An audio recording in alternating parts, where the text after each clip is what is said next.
The Brian and Kenzie Show. On Q101. We have the key word for the Chili Peppers. Chance to go see them anywhere you want to go see them.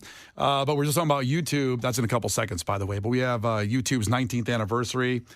We're talking about all the old videos on there, like the at the zoo and Charlie with the Unicorn, Charlie Bit My Finger. All the old videos from back in the day that were the first things that went. It used to be so fun. Everything was just dumb and had poor quality, and that's the way I like things. Yep. You know. Kenzie, who do you feel like was the first famous person on YouTube? Was it like Shane Dawson? You know what? I'm going to be wrong. My first person, because I was a dumb video person forever, was, oh God, what's her name? Jenna Marbles? Thank you. Yeah. Oh, yeah. Wasn't she on like Vine first or something? No, she was on YouTube. She was an early YouTube person. Yeah. It was like her and Shane Dawson, and I feel like that guy, Tyler Oakley, they all just cashed in. They figured out YouTube before anybody else. Whatever happened to Jenna Marbles? She got in trouble. Yeah. She had I think it's some racist thing, right? Some of those videos didn't quite age well. That's the problem with posting things. I bring that up all the time because everyone's like, you got to post more. And I'm like, what's funny now may get me in a lot of trouble in a few years. And I'm uncomfortable with it. But she got millions. She made millions, most likely. And then she got in trouble. But she's got the money. She was done pretty dirty, though. I don't know.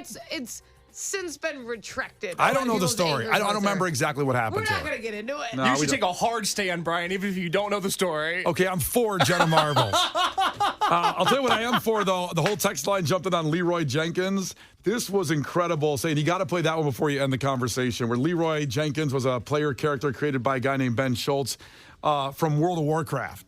And the character in this video, again, 2005, this is what the first year of YouTube, then 19 years ago.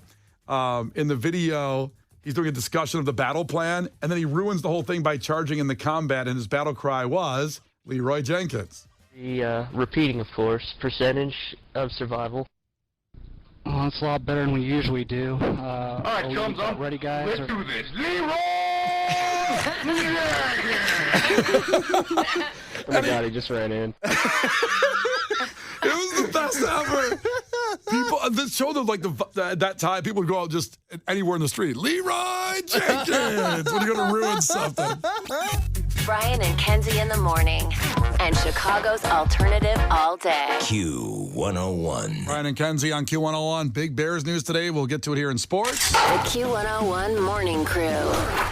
Sports. Well, first off, let's celebrate the Cubs. Had a 5-run first inning last night, won 7-2 against the Astros. Cody Bellinger, who inspired by Kenzie's upcoming birthday, and her son Marino was in attendance yesterday, hit a home run. Yeah. Got a couple RBIs, too. And just a great game overall. Run it back tonight. White Sox were up 2 going into the 9th last night, and they blew it against the Twins.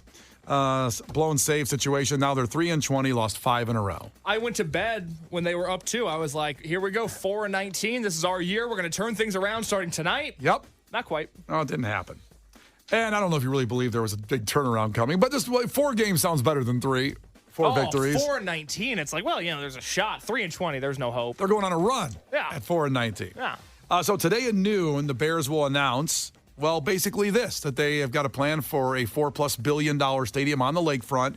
We've talked about that already, but they're going to throw in $2 billion. Not bad. How nice of them. Very nice. But the taxpayers will pay for the rest, which is garbage because we're still paying for the old Soldier Field, $600 million left on that. We're still paying for the old U.S. Cellular Field. I don't understand why this has anything to do with us. They are a business. If they we're not in charge of renovating, like a Dunkin' Donuts. Like, that's your business. You're gonna make money off of it. You build it. Yeah. Well, the city's going to make money off the stadium allegedly, but the problem is they don't pay down the debt. And as I said, with the U.S. Cellular Field 30 years ago, the Bears 20 years ago, the people that made these decisions are dead now. They don't care about kicking this down the curb and keeping a tax on your hotel tax, on your Uber, whatever you do, they squeak all this stuff in. The Bears can afford to do the whole stadium. Yes, but they're looking at it as a benefit because they're keeping it in Chicago instead of Arlington Heights, and that does bring a big tax base with hotels and restaurants. Because that doesn't bother me. Do what I'd rather now? not pay for it. I said group vote because that doesn't bother me. Put it in Arlington Heights. I don't want to pay $1. Arlington Heights feeling pretty sad this morning. That's tough. Yeah. That is tough. Feeling like the other woman. Yeah. He said he was going to leave his wife. Yeah, that's exactly the scenario. Yeah. And then they had that beautiful racetrack they tore down, and now they're developing it somewhat. I don't know. They could build a racetrack I'll again. probably turn it back into a racetrack. Be amazing. You know what's crazy? Between the press conference today at noon and then the NFL draft, which is tomorrow, this is one of the biggest weeks in the history of the Chicago Bears. 1,000%. 1,000%. Obviously, we know they're taking Caleb Williams number one unless some massive change happens. They also might trade up to try to get Marvin Harrison Jr. as well. Whatever picks they got left or whatever kind of currency they have left, they can move up and get that too. Holy cow. Man, if they pulled that off, I've said some nasty things about the Chicago Bears in my lifetime, but if they pulled that off, all would be forgiven. This is the time to jump in on the Bears. If you've been on the fence for 100 years, this is the time to jump in and get involved. It's about to get good. It is about to get lit. Oh, snap. Let's go with first-round picks of quarterbacks that they've taken. In the last, we talked about YouTube being 19 years old. It's about the times we could find all the audio of the draft picks when they happened. Listen to some of these. With the 11th pick in the 2021 NFL Draft, my Chicago Bears select Justin Fields, quarterback, Ohio State. All right. With the second pick in the 2017 NFL Draft, I was in attendance. the Chicago Bears select Mitchell Trubisky, quarterback, North Carolina.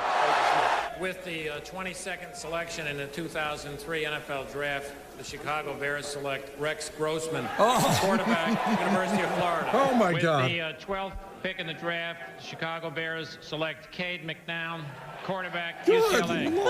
Chicago Bears first round selection, Jim McMahon. That one worked out. We got a Super Bowl victory out of that one almost 40 years ago with Jim McMahon. I feel really bad for making that montage because that did not inspire confidence in Caleb Williams. No. That was that's a graveyard of quarterbacks right there. Rex Grossman got to a Super Bowl, but of course then couldn't get a first down with the best Bears team arguably of all time in every position except for the quarterback, and they couldn't do it. You know, my dad said to me, he goes, "Oh, did you see what Caleb Williams said? He wants to beat all of Tom Brady's records." I go, I feel like they probably all feel like that. Yeah. Like, no one's like, I don't want to be that good. Like, he has to do it now. It's a big part of it. I really want to go 8-9 and be out of the playoffs. That's what I'm looking for. Imagine that's the goal. My dream scenario is probably being a wild card team. Very realistic. I want to sing like Beyonce. I'd love it if he just said, like, I just don't want to get hurt. I want to play football, but I don't want to get hurt. And I really have a plan post-playing already set up at 30, where I'm going to have a YouTube channel and, a podcast. It'll be great, yeah. The Brian and Kenzie Show.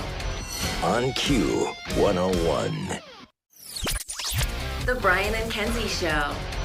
On Q 101. Brian and Kenzie on Q101. And Lauren's coming in, take you through the rest of this day. But let's get to your takeaways right now. 312-591-8300. Case, what do you got? Miguel checked in from Waukegan. He said, takeaway, Brian did not go down on his dean. Boo. 100%. Nobody wants to work anymore. That's right. Put your jaw to work, Brian. Got my B- legitimately. Oh, I'm sure. Yeah, no favors were done. Yeah. Kenzie, what do you got? Takeaway is I'm sorry, this is awesome. 708 said, I bet Case can follow the directions on a frozen pizza box or a macaroni and cheese box. And only that. Not going to YouTube for that. That is fantastic. Well done. Thank you. Right for you. Right for the jugular. And finally, Bob from Double Features, our house fan, said, my takeaway, the Double Features are elite cover artists in the same company as Whitney Houston and Nirvana.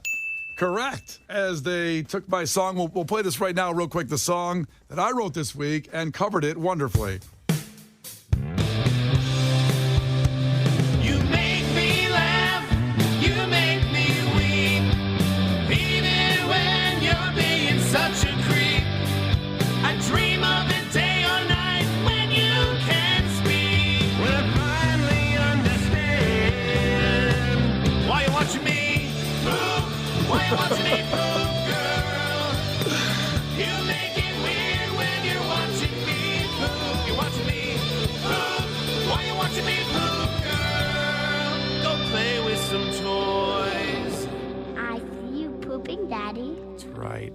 What a wonderful cover. We'll see. Now, listen, the original is on our Instagram. Let's get that Reels number up there. Get it trending. And now the cover is on our Instagram as well. So if that wasn't enough for you, you can replay it all day long on Q101's Instagram. And, of course, on the podcast, which is what else is coming up in the podcast case? Well, we talked a lot about that, about the massive advancements in your songwriting career. Riot Fest has reached out. Record labels want you. You've been covered. That all happened about an hour ago. We're encouraging you to go.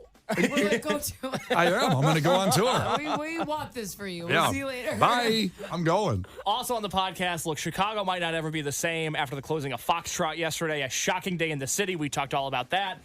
And it is Kenzie's birthday, and Brian perhaps did not stick the landing on Kenzie's birthday celebration the way that he would have wanted. Really planned it out. Yeah, and who knew Stevie Wonder's Happy Birthday song had such a long intro to it. Like 2 minutes. Who knew? I was just staring at you. I didn't know what you wanted to do. Yeah. I thought the hook would come a little quicker You know on what? it. It's he did better this year than the fact that he just didn't know it was my birthday last year. Hey, you give us another year, we'll make it even better. I can't even imagine what's going to start happening. Bouncy Castle next year. Ooh. Or we'll forget. Either one. Either one of those. The Brian and Kenzie Show. On Q101.